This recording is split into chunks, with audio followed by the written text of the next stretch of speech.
Hola, ¿cómo están? Muy buenas noches y bienvenidos a Café Ciudadano. Yo ya estoy lista para tener en el transcurso de la noche de hoy un delicioso café y una rica conversa para hablar de temas significativos. Este es un programa Café Ciudadano que es presentado por la Coordinadora Republicana y PBO. Recuerde de que nos puede ver a través de las 250 repetidoras. Estamos en Cable Mágico a través de la frecuencia 735 en HD, 35 en la normal, en Claro 515. Y si usted desea escucharnos en radio, en la frecuencia que nos puede escuchar es 91.9 de PBO. Bienvenido sea. Yo tengo que empezar con una confesión. Yo quisiera reemplazar mi café ciudadano por un mate de manzanilla o un té con miel, porque estoy algo resfriada, es el cambio de temporada. Así que me disculpo por adelantado si es que tengo algo de tos. Hoy vamos a conversar sábado en la noche de un tema en el que poco le prestamos atención, pero es realmente significativo, que trasciende las cosas mundanas y cotidianas y que nos hace reparar en nosotros mismos. He invitado a una comunicadora joven egresada por la Universidad San Martín de Porres, nacida en Piura, y que acaba de publicar un libro que es, escuche, bestseller en Amazon. Y usted está a tiempo para comprarlo en impreso, si es de mi generación y que nos encanta el olor al papel además. Se trata de Estefanía Ampuero y ella ha escrito un libro interesante que nos va a presentar, que se llama Trascender, el arte de pulir el alma. ¿Cómo estás? Qué gusto saludarte y bienvenida al programa. Gracias, Alejandra, por la invitación. Estoy muy contenta para que puedan conocer más sobre mi libro Trascender. ¿Es importante trascender? ¿Por qué es importante trascender? Creo que todos dejamos un legado y nosotros hemos venido también a sanar nuestra alma, dejar un legado, pero también una trayectoria para que vaya de generación tras generación, pero siempre partiendo desde el corazón. Lo que uno dejamos en vida son los hechos. Ahora, yo no quiero ser indiscreta contigo, pero ya saben que esa es mi especialidad un poco. Pero tú eres muy jovencita para hablar de los temas de la trascendencia, del legado. Yo podría pensar, no sé, muy reduccionistamente y decir, una egresada joven de comunicación, ¿por qué para ti el tema de la trascendencia del alma se hace un tema gravitante e importante? Gracias por lo de joven, la verdad que lo recibo con mucho cariño. En realidad tengo 32 años. Una criatura. Tengo 32 años y en realidad mi libro nació el año pasado. El año pasado, a raíz que tuve una pérdida gestacional, y desde el colegio a mí me encantaba escribir muchísimo. Y lo vi plasmado recién el año pasado a desahogarme y escribía llorando, escribía en silencio, escribía tratando de poder entender mi historia. Y dije, no, llevé todo el tema de coach emocional para poder seguir puliendo mi alma, sanar a mi niña interior que quizás se sentía rota, quizás se sentía que no era vista o que quizás no se sentía suficiente. Y hasta que descubrí que dentro de mí existe una fuerza muy fuerte para poder sacarla y poder inspirar a más mujeres que crean en sí mismas y que puedan dejar un legado, más que todo. Entonces por ello fue que nació Trascender. Que ahora has tocado dos temas que son absolutamente importantes, ¿no? El primero es que entender la muerte como parte de la vida, de un ciclo natural. Y el segundo es que a veces tenemos que tener un golpe tan fuerte en la vida para impulsarnos. No es lo ideal. Y hay quienes se regodean de su dolor más tiempo, y ese es el duelo personal, ¿no? Pero la experiencia que también te comentaba antes de entrar es que muchas mujeres y varones hacen de estos procesos dolorosos trágicos, porque creo que el vocablo castellano ha inventado un nombre que es la tragedia, como para el hecho de perder un hijo, para impulsarte. ¿Es este hecho un elemento motivador para que tú quieras pulir tu alma? En realidad fue en el año 2013 que empezó toda mi etapa para poder pulir mi alma, sanarla. que fue cuando yo me enteré que nací del corazón de mi mamá, porque yo sufría de bullying en el colegio sobre la edad de mis padres. Entonces, ello marcó un hito para mi vida en futuro. Y en el año 2013, yo ya lo sospechaba, pero en Estefanía, pero tienes que contarnos un poquito más de detalle para que nuestros televidentes y quienes nos escuchan en radio, en PBO, entiendan un poco mejor la historia. Un poco les cuento yo. Estefanía nace en Piura y es adoptada, un regalo de vida, una oportunidad por dos personas que no pudieron tener niños, que son sus papás. Le eligen para que sea parte de su familia y eran unas personas mayores y te traen acá a vivir a Lima. Entonces, con ese contexto, cuéntame un poco. Y bueno, en el colegio sufría de bullying acerca de la edad de mis padres y después de ello, en el año 2013, fue cuando descubrí realmente la verdad por parte de mi mamá. Que no te lo habían dicho. ¿Cuántos años tenías, Steph? 18 años. Ay, era 18 bastante años, grandecita. Sí, sí, sí. Yo lo sospechaba e intuía, pero en realidad me enteré en 2013. ¿Por qué sospechabas? Confirmado. Detalles, por favor. Aparte del bullying que recibía, que, no sé, hasta yo misma llegaba a pensar que mis padres biológicos estaban muertos o que estaban en la cárcel. O sea, llegaba a imaginarme cosas y decía, pero ¿en dónde están realmente?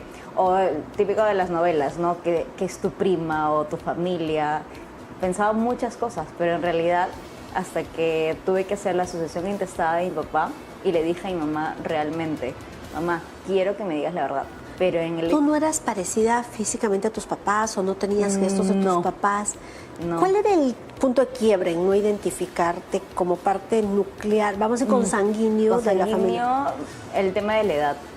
Porque básicamente. Siempre, sí, porque siempre me hicieron sentir hasta ahora parte de mi familia y nunca hubieron distinción ni nada por el estilo. Fue todo lo contrario, siempre me hacían sentir parte de ellos.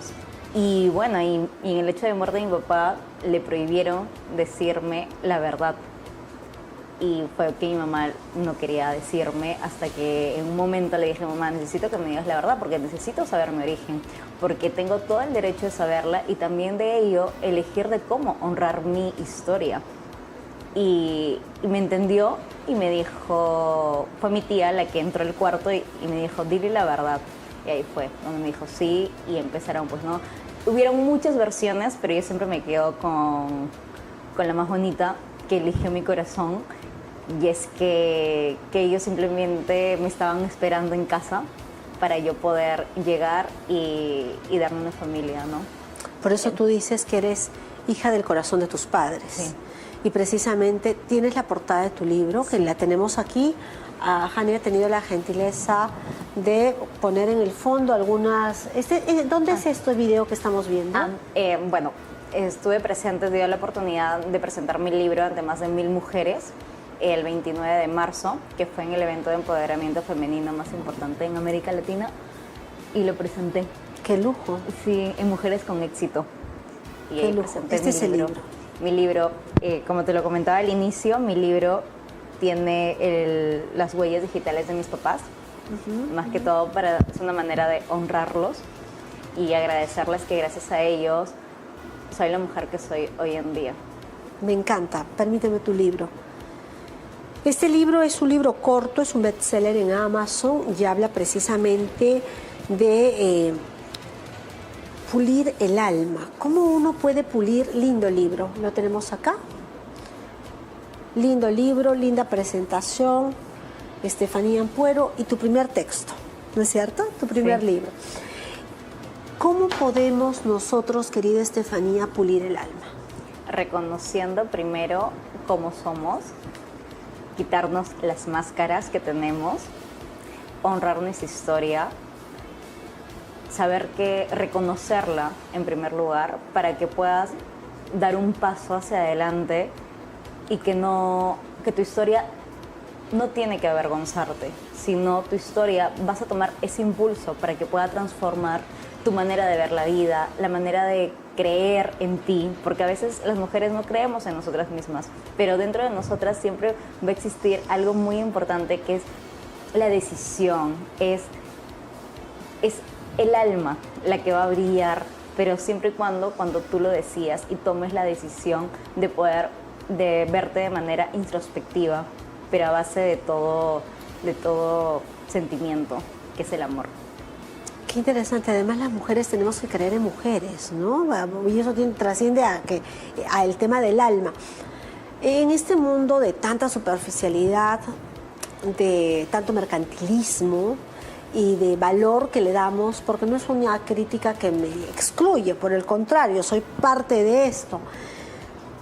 ¿Cómo volver a mirar hacia adentro? Es un proceso largo, es un proceso complejo, porque a veces pensamos que lo que nos rodea no funciona, pero quizás somos nosotros que no tomamos de ese entorno lo mejor. ¿Cómo hacer, cómo conectar nuevamente con las cosas que realmente tienen significación?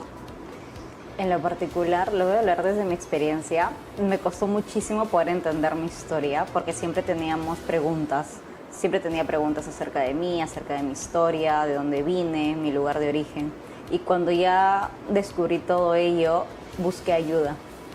Y no sentí miedo en buscar ayuda, fue todo lo contrario.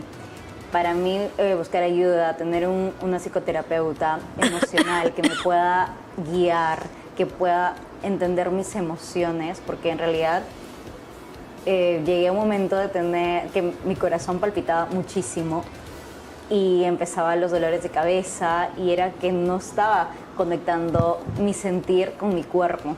Entonces, para que no llegue a mayores, fue donde decidí poder buscar ayuda, sanar mi niña interior y después sanar la relación con mamá, la relación con papá.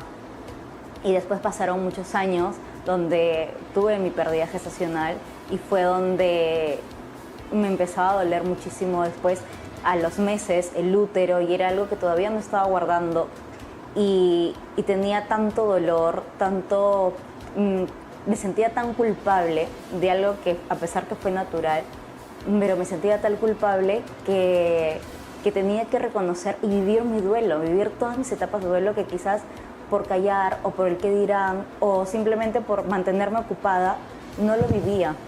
Y eso fue que dije, no, voy a vivir mi duelo, tenga lo que tenga que pasar. Ahora ya te lo hablo y te lo hablo claro, sin porque llorar. cuesta al inicio, sí, ¿no? Pero antes no. Y ahí fue donde desde el colegio escribía y... ¿Cuánto tiempo ha pasado? Discúlpame, Estefanía, tú dijiste. Fue el 26 de febrero del 2025, hace 1 año y 2 meses. Sí, todavía está muy reciente. Sí. Del libro que nos presenta Estefanía Ampuero, ella plantea algunas preguntas interesantes para iniciar el proceso de pulir el alma. Además, no voy a espolear el libro de ninguna manera, pero quiero compartir con ustedes algunas preguntas. Dice, preguntas para pulir el alma. ¿En qué áreas de tu vida necesitas volver a creer? ¿Qué historia te contaste que ya no te representa? ¿Qué podrías lograr si dejaras de tener miedo a fallar? ¿Qué parte de ti pide ser escuchada y abrazada con amor? ¿Qué nueva versión de ti está lista para renacer? Importantes preguntas. ¿Cuántas de estas has logrado absolver después del trabajo con tu libro? Todas estas preguntas fueron que lo hice con mi psicoterapeuta y dije, tengo que compartirlas a más mujeres o a personas, también hombres. Pero están dirigidos a mujeres, ¿ah? Sí, sí, y que se sientan identificadas y que este libro sea una conversación con ellas y que las puedan escribir, porque en cada capítulo también tiene un mantra. Entonces, al momento de yo responder todas estas preguntas, si bien es cierto, el 100% las he respondido, pero el sanar es continuo. Porque a veces dijimos, no, ya está sanado, pero no. Ahorita he vuelto a tocar el tema de mi bebé celestial y es una emoción que te revuelve. Pero no está bien convivir con eso, porque yo no quiero entrar a detalles, pero a veces nos pasan cosas similares. Entonces yo pienso que no quiero que me deje de doler, porque como que te deja de doler y dices, lo superé, ya. Y no quisiera, ¿no? O sea, yo creo que está bien sentir la ausencia y el dolor. ¿Eso es estar sano o no? No. Estar sano es recordarlo, pero ya mirarlo desde otra manera. O sea, no olvidarlo, sino recordarlo desde otra manera. ¿Cómo? Yo lo recuerdo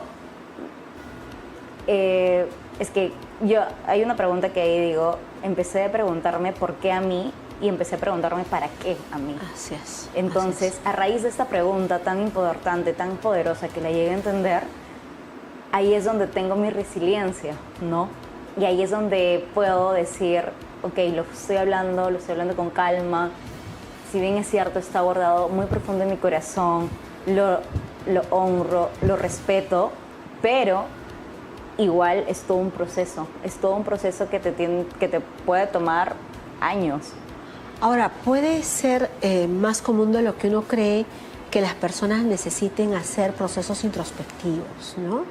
Puede pasar la experiencia de la formación familiar nuclear, la relación con la pareja, cómo te vinculas con tus compañeros, con tu comunidad, porque a veces uno se mide en función a los estándares sociales. Uno dice, yo estoy inmóvil y todo el mundo va creciendo, entonces es una forma de...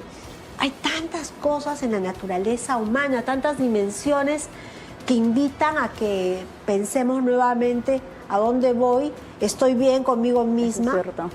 Eso es cierto, y justo también lo menciona en el libro, tener una comunidad que te apoya, tu red de apoyo en esos momentos es muy importante. En lo particular estuvo mi novio, que llevo ya 3 años con él, que fue también un pilar importante en mi vida porque trataba de entenderme, porque si bien es cierto, él lo miraba desde otra perspectiva, porque no le gustaba verme llorar, pero siempre fue un gran soporte para mí, al igual que mi comunidad Unidas para Trascender. Ellas han sido un pilar muy importante en mi vida para poder seguir fortaleciéndome y cada vez que quería como que caer, quería dejar todo, decían, no, vamos, tienes tu propósito, vive por tu propósito.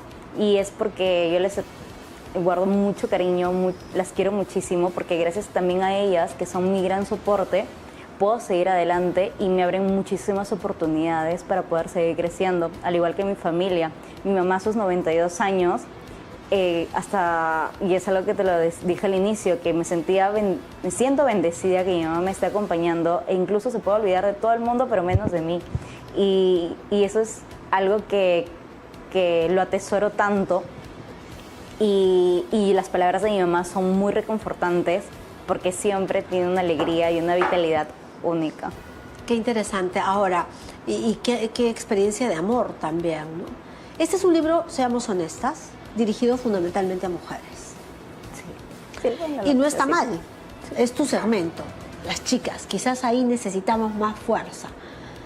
Pero podemos mirar, acabamos, Estefanía, de pasar un proceso coyuntural eleccionario y venimos de cara a otro proceso de elecciones.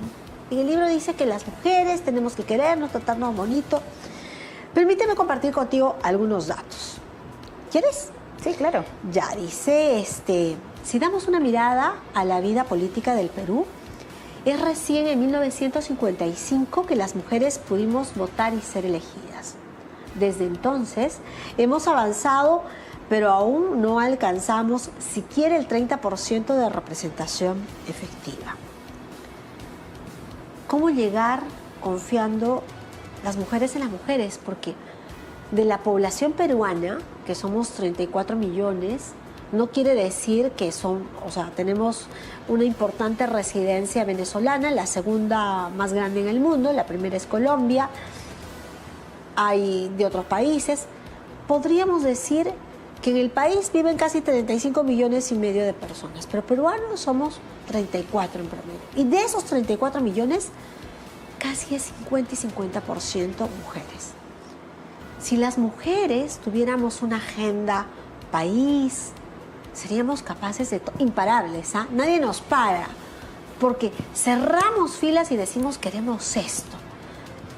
¿Podemos confiar las mujeres en las mujeres? ¿Qué pasa con estos procesos de participación? Y porque ya te comentaba que tenemos una participación política en el país muy reciente. ¿Cuál es tu lectura? Mira, el tema del votar, porque si bien es cierto, aquí es obligatorio, siento que las mujeres no tenemos que apagarnos, porque siempre hay la envidia, siempre hay, ella no puede ser mejor que yo, siempre nos tratamos de de tirar así piedras en vez de apoyarnos y seguir creciendo. Ok, ¿qué te está faltando? Yo puedo apoyarte. El brillo de una es el brillo de todas. Bueno. Y en el tema de la política es lo mismo. Porque si todas las mujeres no nos vamos a estar apoyando y también menospreciándonos en nosotras, no vamos a crear un Perú como ustedes lo quieren también, que la mayoría dice la igualdad, ¿no? Que quieren la igualdad de derechos y demás. Entonces, si estamos unidas, creo que es muy importante para poder seguir creciendo y que el Perú avance, pero siempre y cuando no pasar por los derechos de otras mujeres. Te agradezco mucho. Y al final de esta bonita conversación, si tuvieras que hablarle a las mujeres del Perú, Estefanía, las que están en política, las que tienen labores domésticas, las que luchan en Piura, en Cusco, en Madre de Dios, en Ique, en Huánuco, y que tienen luchas silenciosas, que no tienen la oportunidad de expresarse como nosotros hoy tenemos, ¿qué les dirías sobre su valor y su capacidad de trascender? Tu voz es tu poder. Nadie va a creer más en ti que tú misma. Y si necesitas ayuda, búscala. Pero recuerda siempre el propósito que tienes, porque no hay mejor manera de poder seguir adelante siguiendo tu propósito de vida. ¿Y cómo lo vas a lograr? Puliendo tu alma, reconociendo realmente y dejar de preguntarte el por qué a mí, en modo víctima, sino en modo protagonista. ¿Para qué a mí? ¿Para qué ha venido esto a mi vida? Y seguir saliendo adelante. Y no es malo pedir ayuda, no hay nada malo. Nunca dudes de tu potencial y cree siempre en ti. Muchas gracias, muchas gracias. ¿Dónde pueden adquirir el libro? Bueno, mi libro lo pueden adquirir en Amazon y también, a mi número o si no en mis redes sociales. Tienes que darnos tu número porque creo que no lo tenemos. ¿No, Janiel? ¿Lo tenemos? No. No lo tenemos. Bueno, lo pueden apuntar. Tome nota, señor. Libro para comprar a Estefanía Puero. Diga usted. 968-637-549. De regalo van a tener su merch, que es una bolsita para que lo guarden, y también un portalapicero. Lindo. Ella, como es comunicadora, ha desarrollado toda una gama de temas simpáticos con su libro. Muchas gracias. Te deseo muchísimo éxito. Me ha gustado mucho los propósitos que te impulsan a escribir. Gracias, y a nombre de Jania, que está en edición, de Paul y Walter, nosotros les agradecemos mucho que nos haya acompañado.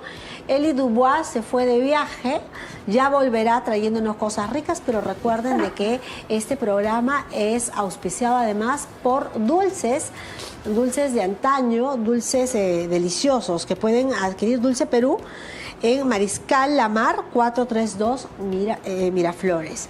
Y bueno, me voy invitándolos a que me sigan en mis redes sociales. Yo tengo un podcast que sale lunes, miércoles y viernes a las 8 de la noche. Protagonistas, estoy en YouTube. Y nada, véanlo, hay entrevistas simpáticas, así que los invito a que me acompañen. Muchas gracias, un fuerte abrazo, abríguese, ya ve el cambio de clima nos pasa factura. Un fuerte abrazo, hasta pronto. Gracias.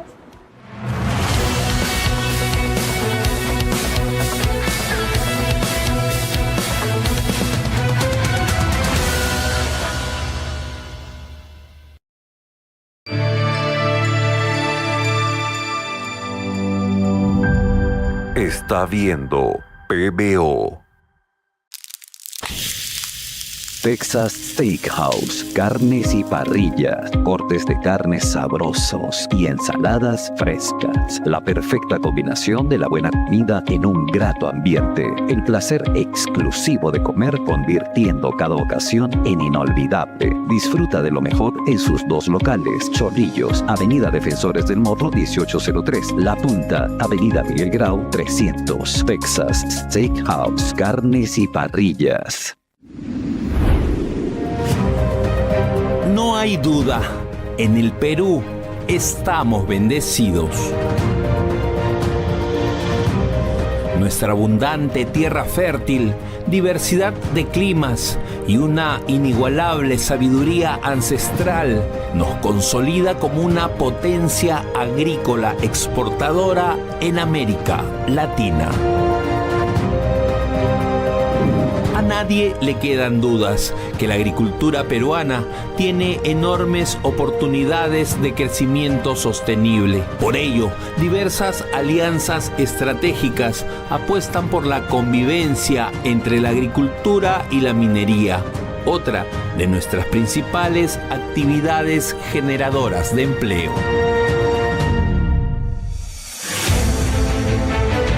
La agricultura es un motor de alto impacto económico. Basta con ver nuestros cultivos en los mercados convertidos en un festín visual y un homenaje a la fertilidad.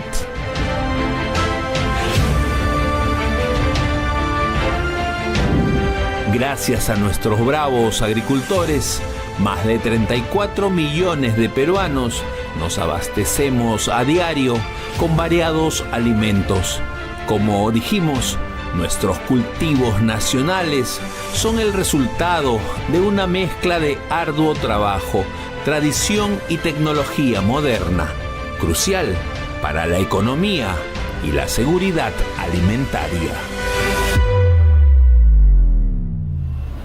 Actualmente, el desafío es potenciar el crecimiento de nuestros campos y desaparecer los mitos que aseguran que existe un conflicto entre la minería moderna y la agricultura.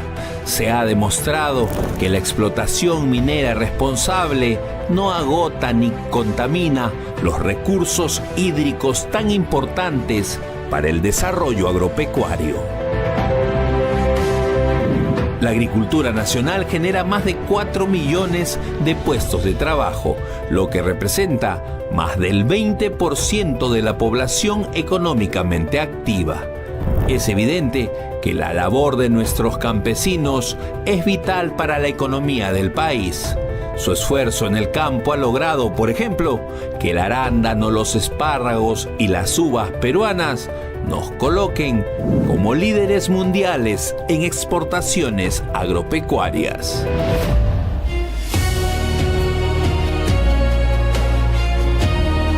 Empezamos esta semana una serie de documentales sobre la agricultura en el Perú, solo por PBO, gracias a Paltarumi.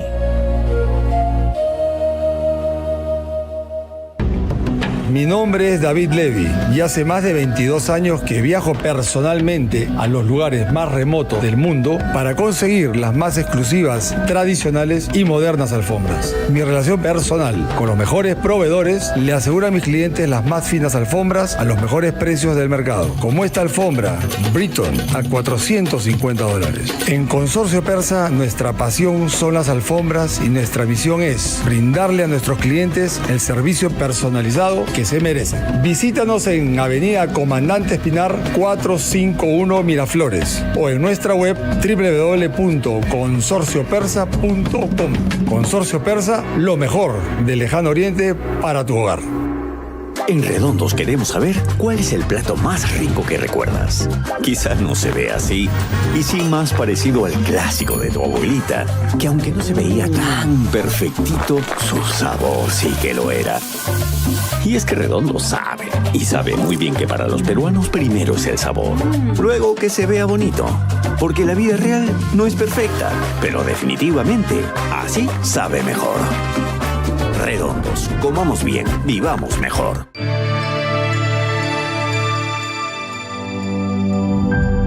Está viendo PBO.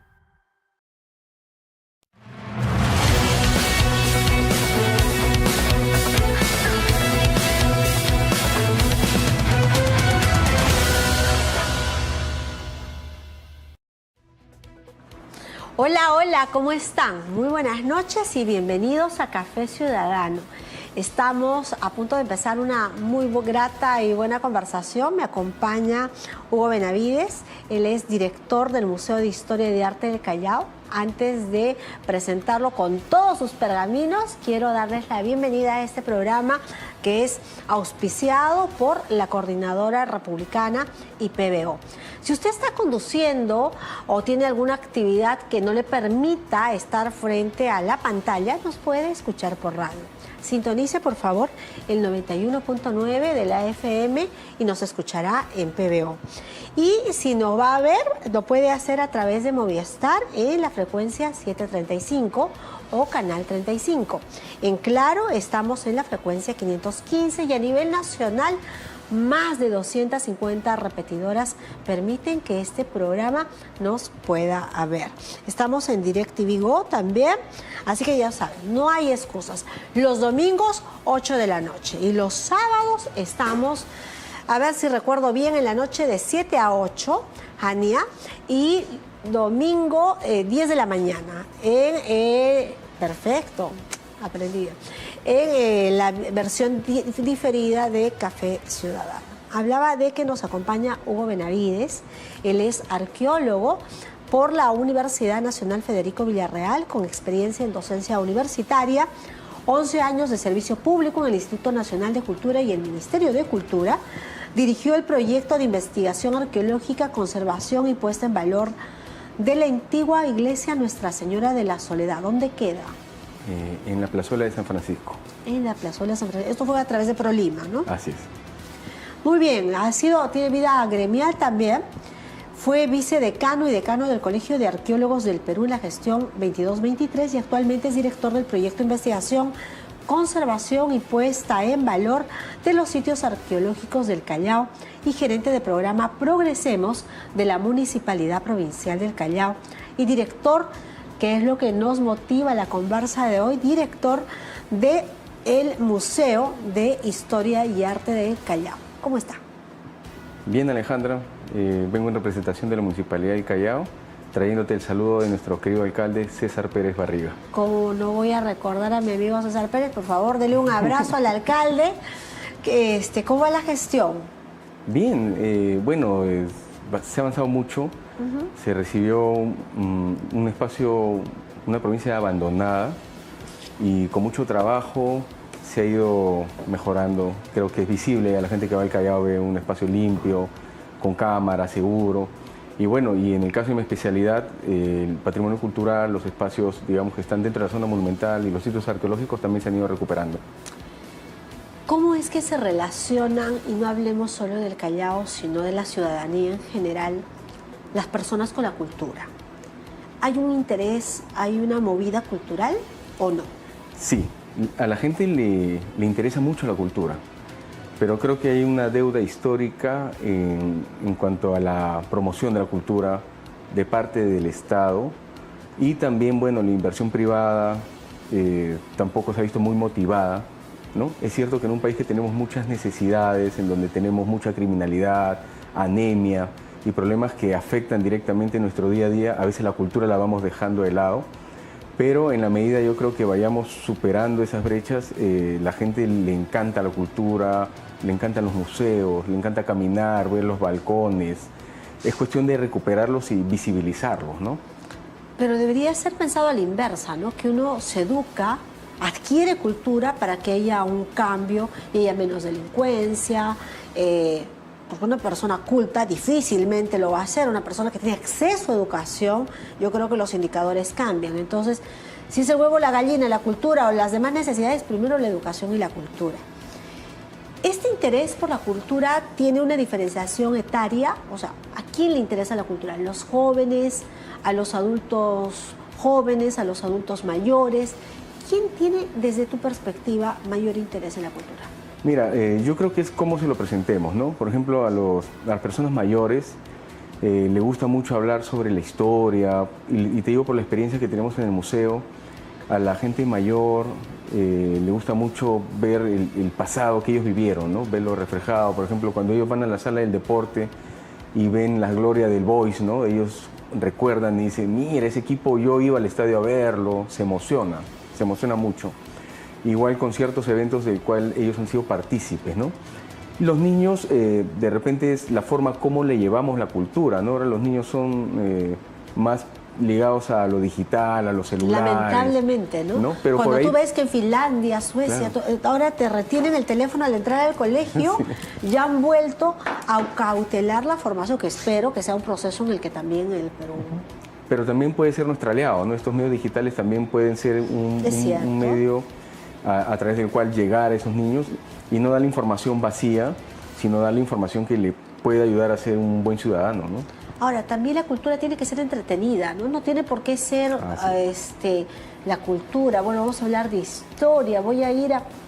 Y resulta siendo una dinámica ralentizada, con opacidad. No, puede ser entretenida. A partir, por ejemplo, hablabas del fútbol, qué macanudo hablar del fútbol, las glorias. Y creo que es algo mucho más bidireccional, donde la gente participa. Así es, totalmente, ¿no? O sea, yo creo que los museos justamente cumplen esa misión, ¿no? Salir un poco del salón de clases, de la pizarra, y llevarlos a ver pues objetos, fotos, imágenes, hacerlos caminar por las calles, explicarles de arquitectura, viendo la arquitectura y no de repente dibujándola en una pizarra. Totalmente. Puede ser un poco tedioso, ¿no? O sea, es necesario, pero creo que tenemos que salir un poquito más a la calle y palpar, tocar, ver, preguntar. ¿El acceso a la cultura es caro? Sí, claro, es elitista, ¿no? Y por eso mismo el museo que tenemos en el Callao es un museo que no cuesta ni un sol todo el año. Creo, desde mi punto de vista, que los museos del Estado, por lo menos, deberían tener un acceso libre siempre, como algo, así como hay programas de vaso de leche, como hay programas sociales. Los museos del Estado deberían de ser a puertas abiertas todo el año para todos. Ese es un buen principio. No sabía que era un museo que no generaba ningún dinero en el ingreso al museo. Cuéntanos un poco los horarios de ingreso al museo. El museo trabaja todos los días a excepción de los lunes, es decir, de martes a domingo. Maravilloso, gran horario, pensado en la familia para que pueda estar... Así es, porque justamente los fines de semana es cuando más gente visita museos y los feriados también. Entonces hay mucha gente que está feriada, en los feriados que quiere salir a dar una vuelta y el museo es una buena opción como para que vayan a conocerlo, ¿no? Son 16 salas las que tenemos en el Museo de la Municipalidad. Cuéntanos un poco, ¿cuáles son las salas que tú sientes especial relevancia? Yo creo que todas, vas a decir, con el padre de la criatura, todo está bonito e interesante. ¿Por dónde empezamos en todo caso? Mira, el Callao, la gente tiene la percepción que el Callao lo fundan los españoles. Eso es algo que ¿Por nosotros... el Real Felipe o por qué? Exacto, por el Real Felipe, por el puerto. Entonces hay una presencia hispánica fuerte, ¿no? Material, imponente. Pero lo que no saben es que antes de la llegada de los españoles, el Callao ya era un espacio que tenía 10.000 años de ocupación muy activa. Pero eso no se sabe. Entonces nosotros tenemos en el museo 5 salas del Callao autóctono, que es desde los primeros pobladores chivateros, estamos hablando del año 10.000 a.C., hasta los incas, ¿no? Los incas chalacos, porque no se sabía que los incas han estado en todo el Perú, también tenían que estar en el Callao. ¿Qué le vamos a hacer ahí? Con su camisa rosada. Ya. No, y los proyectos de investigación, porque el museo tiene interacción con proyectos de investigación arqueológica de la municipalidad también. Entonces tenemos un proyecto en el Real Felipe, que ya lo estamos cerrando, un proyecto en el Palacio Inca de Oquendo, que también ya lo estamos cerrando después de 2 años, y próximamente vamos a excavar en la iglesia de Carmen de la Legua. Y toda esta información que hemos ido sacando de nuestros propios proyectos es la que se está empezando a presentar en el museo. Se me ocurre pedirte algo. Haznos un ranking, por favor, de los lugares que desde tu experiencia profesional, Hugo, consideres que son los más atractivos, los imperdibles del Callao. ¿Por dónde deberíamos empezar si nos interesa vincularnos con la cultura chalaca? Yo, me bajaría en la avenida Sáenz Peña. Ya. Que ahora se ha recuperado. Unas conchitas negras cerca. Sí, un pan con pejerrey, para empezar. Algo suave, ¿no? Ya. Sí. De ahí vamos por la Plaza José Gálvez. Es una plaza histórica, un entorno monumental bastante importante, con inmuebles de la época republicana muy interesantes y muy peculiares. seguimos por la Pasaje Gálvez, está este esquina donde están las cintitas de colores, que todo el mundo se toma la foto ahí, Sí, nos claro. tomamos nuestra Muy foto. instagramiable. Sí, todo el mundo tiene que ver ahí, es un lugar muy bonito. Y después nos vamos a la Plaza Matriz, que ha sido también recientemente remodelada, recuperando los valores históricos del Callao. La Plaza Cívica y Girón Constitución, que estos tres componentes forman un mismo entorno. Después nos vamos al Museo de Historia y Arte del Callao, por supuesto. Infaltable. Visitamos al Soldado Desconocido, que es un soldado... Cuéntanos un poco esa historia del soldado desconocido. Ya, el Soldado Desconocido Chalaco es un hallazgo que encontramos nosotros en el sitio Inca, en el Palacio Inca de Oquendo. Los objetivos eran encontrar más conocimiento sobre los incas, Ya. pero fue un hallazgo que nos sorprendió porque no lo habíamos contemplado. Honestamente, no pensábamos nunca encontrar un soldado de la guerra con Chile en una huaca, ¿no? Pero como Dios nos bendice con hallazgos extraordinarios, lo encontramos, ¿no? Y al principio no sabíamos de qué época era, porque se encuentra el codo, se encuentra una chaqueta que no es inca, porque los incas no usan ese tipo de ropa, y no sabíamos si era reciente, si tenía Claro, 20 años. O sea, Carbono 14 o hay otra tecnología. hasta ahí todavía no queríamos primero saber si era una persona que había muerto recientemente o era de la guerra con Chile, ¿no? Pero cuando vemos su uniforme ya sabíamos que era muy probablemente la guerra con Chile, ¿no? Y de ahí surge otra pregunta, ¿es peruano o chileno? Entonces también decíamos, ojalá que sea peruano, ¿no? Por favor, Sí, por favor, sí, para no hacer un atractivo al otro lado. ¿Y era peruano? Sí, era Ah, peruano. gracias. Sí, gracias. Y los botones tenían el escudo de Perú. Ah, qué maravilla. Entonces ahí identificamos que era peruano y encontramos asociada una moneda de 1880, 10 centavos provisionales, y ya nos ayudó a ubicarlo sin necesidad de carbono 14, como me comentabas, porque esta monedita nos da una Claro, un proximidad parámetro. mucho más precisa, ¿no? El carbono 14 puede tener 50 años Pobre, el para pobre arriba, soldado desconocido, una moneda de 10 céntimos. a alguien se le puede haber caído, pero es un elemento asociado muy valioso que Claro. nos ayuda a ubicarlo temporalmente, ¿no? Y ya empiezan los arqueólogos a dar la hipótesis. Creemos que ha muerto producto de las heridas sufridas en la batalla de Miraflores del 15 de enero de 1881, pero que no muere en el campo de batalla, sino que es trasladado a su casa, cerca de Oquendo, en donde recibe los primeros auxilios y finalmente las heridas le causan la muerte. ¿no? Que son 14 cortes en el muslo izquierdo, que han sido tan profundos que incluso han dejado huella en el fémur, ¿no? Entonces ha tenido una muerte, bueno, lamentablemente bastante dolorosa, también tiene golpes en la cabeza. Y toda esa historia nos permite a nosotros conocer el sacrificio de cientos de chalacos que dieron la vida por el Perú, porque no fue defendiendo el Callao, sino fue defendiendo la ciudad de Lima al Perú.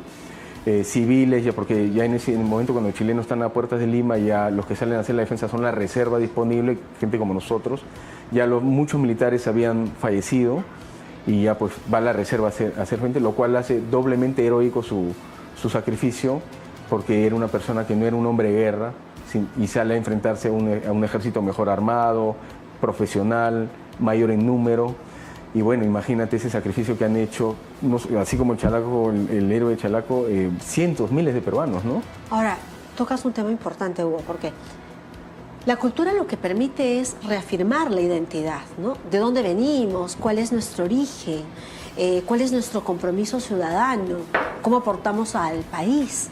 Y somos un país de idiosincrasias y cosmovisiones diversas. ¿Qué duda cabe? La chalaca es una propia. Entonces, ¿cómo contribuye este trabajo arquitectónico, este trabajo además antropológico, porque tú eres de formación, va por ahí, en la construcción de una nueva identidad de ciudadano del Callao? Sí, en realidad la recuperación del patrimonio material y también del inmaterial, por supuesto, ayuda a elevar la autoestima de las personas, más ahora en donde a veces recibimos muy malas noticias, digamos, de criminalidad, ¿no?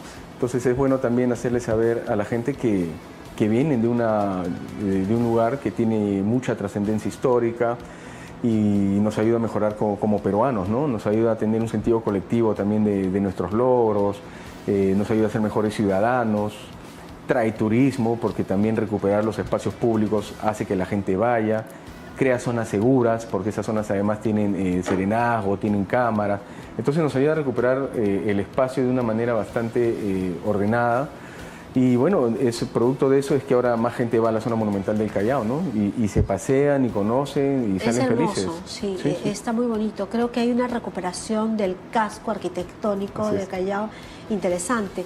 Un trabajo que hizo con bastante esmero el exalcalde Andrade, que ustedes lo deben recordar, cuando lideraba un partido que hoy dista mucho de lo que es, dicho sea de paso, Somos Perú, pero ellos empezaron en el centro histórico de Lima, recuperar una campaña de balcones, de casonas, que después fueron orientadas a la vida cultural. Eran galerías, centros de esparcimiento. Entonces, hacer algo similar en el Callao sería extraordinario. Además, hoy, que es una fecha especialmente importante, 2 de mayo de 1866, el Perú enfrenta a la escuadra española en el puerto del Callao en el contexto del intento español de recuperar la influencia en América Latina tras la independencia. Por eso cuando iba temprano al Callao era imposible acceder al centro, pero una fecha además emblemática, ¿no? Una fecha muy importante que se conoce como Combate del 2 de mayo, pero que desde la municipalidad hemos presentado una propuesta legislativa para que tenga una correcta denominación, que es Combate del Callao del 2 de mayo. Porque siempre los combates y los hechos bélicos llevan el nombre del lugar donde se produjeron. Claro, las Pampas de Junín, en el Perú y en el mundo. Así claro. Interesante. Entonces necesitamos que la gente sepa que la independencia del Perú y de América se sella en el Callao. Para nosotros es súper importante. Ya tiene dictamen. Del litoral del Perú, para no caer, porque recuerda que la de Junín y las Pampas de la Quino en 1824 también tiene su relevancia. No, totalmente. Pero digamos que el sello, cuando ya los españoles dicen renunciamos al Perú, te mando mi embajador y usted mande su embajador, o sea, ya formalmente nos reconocen como una república independiente, es con el combate del Callao, ¿no? Y ya tiene dictamen favorable y estamos esperando que entre al Pleno para que sea aprobado. Antes de que entre la bicameralidad. Ahí se va a demorar todo un poco más. A través de tu programa, por favor, hacemos el pedido a... ¿La Comisión de Cultura o la Comisión de Educación? No, la Comisión de Cultura ya dio el dictamen favorable. Entonces ya está en el Pleno. Ojalá que sea un proyecto priorizado. Por favor, invítanos un poco a quienes nos acompañan la noche de hoy en este Café Ciudadano para que puedan ir al museo y hagan una visita como corresponde, ¿no? Porque además debo decir de que el Congreso de la República tiene una exposición interesantísima. Sí, el museo tiene muestras permanentes, pero también tiene muestras temporales y actualmente tenemos una súper interesante que es la historia del Congreso a través de imágenes, que es una muestra temporal que va hasta el 14 de mayo y podemos conocer a través de fotos básicamente. Obviamente detrás hay un trabajo de archiveros, comunicadores, historiadores que han sintetizado toda la historia del Congreso, más de 200 años de historia, en esta muestra, en donde vamos a poder conocer a los grandes peruanos que hicieron la República. El Congreso fue fundado por San Martín, tenemos a los primeros congresistas, el primer presidente, las primeras mujeres congresistas, o sea, vemos todo el proceso evolutivo de la institución, lo cual a veces nosotros del Congreso recibimos, pues ahí siempre está sujeto a crítica, ¿no? Pero nos hace ver que el Congreso es una institución muy importante. Y también podemos ver la evolución histórica, la evolución del edificio, cómo es que ha ido cambiando Lima. En realidad yo recomiendo colegios, sobre todo los colegios, los alumnos que vean, porque es súper gráfica. Entonces van a salir conociendo mucho de la historia del Congreso, que es muy importante. Los invitamos, es una actividad que debería repetirse. Un saludo al Parlamento que permite que los ciudadanos conozcan la institución. Si bien es cierto, las personas contribuyen a hacer la institución, hablamos de la figura del Parlamento como un escenario propio de representación. Cada persona que estará en la Cámara de Diputados o Senadores obedece a un número de electores. No hay poder, ni el judicial, ni el ejecutivo más representativo que el Congreso de la República. Ya lo digo, 130 diputados, 60 senadores, a partir del próximo 28 de julio, reescribirán la historia del Perú en un sistema bicameral. Mientras eso ocurre, démosle una mirada al Parlamento en una experiencia unicameral que pasará ya a la historia, y es bueno conocerla. Si tú podrías, ya al final de esta entrevista, por favor, comentarnos cuál es el perfil identitario de un chalaco vinculado a su cultura, ¿cuál sería? El chalaco es resiliente. Es un pueblo que se levantó después del tsunami de 1746, que lo destruyó totalmente, y de sus escombros se volvió a levantar. Ese es el Callao. El Callao es una sociedad porteña ligada al mar, que come bien porque tiene una gastronomía de primera, que cuida sus lugares, que es cosmopolita, que es aguerrida. Ese es el Callao que es verdadero, el pueblo del Callao. La gente que quiere siempre salir, ¿no? Y son súper cálidos, risueños, auténticos. Entonces, la gente que va al Callao se siente muy bien, ¿no? La gente salsera, criolla. Entonces, tengo amigos que yo he llevado, que muchos no tenían mucho contacto, y salen encantados. Y han regresado y llevan a sus amigos. No, con toda la descripción que ha hecho, señores, yo me mudo, me voy al Callao. Ya dejo mi casa, aunque tiene buen clima, pero me voy al Callao porque, ¿sabes qué motiva? Eso te deja la cultura. Las ganas de pertenencia, de decir, oye, yo estoy feliz de pertenecer a este lugar, porque mira, has hablado tan bonito de la culinaria de Callao. Da ganas de comer algo rico de los frutos del mar, de visitar sus calles, de recorrer sus plazas y de decir, como decía nuestro invitado, la independencia se sella y hay que reconocer el esfuerzo de chalacos y chalacas que seguramente participaron en esta gesta y consolidación de la independencia. Hugo, ha sido un gusto. El gusto ha sido mío y súper agradecido, muy agradecido. No, es un placer. Visítanos pronto cuando haya otra experiencia tan interesante como la que plantea el Congreso de la República. Gracias Alejandra. Un placer. Y el Congreso tiene que salir más, o sea, cada vez que hay un aniversario de un distrito, de una provincia, que hay actividades, ahí debe haber exposiciones fotográficas, videos, presupuesto hay, señores, así que un poco más de comunicación para llegar a todos los confines de la patria. Nosotros nos vamos. Quiero despedirme a nombre de Jania, de Paul y de Walter y el mío, Alejandra Aramayo. Ha sido un agradable café ciudadano. Nos encontramos el próximo fin de semana. Si me hace favor de revisar mis redes y conectarse a mi podcast Protagonistas, yo se los voy a agradecer de manera particular. Y si puede ver la repetición de este programa, ya sabe, estamos en Café Ciudadano en la frecuencia 735 de Movistar, 515 de Claro y en 91.9 la frecuencia de PBO. Los veo la próxima semana. Un fuerte abrazo.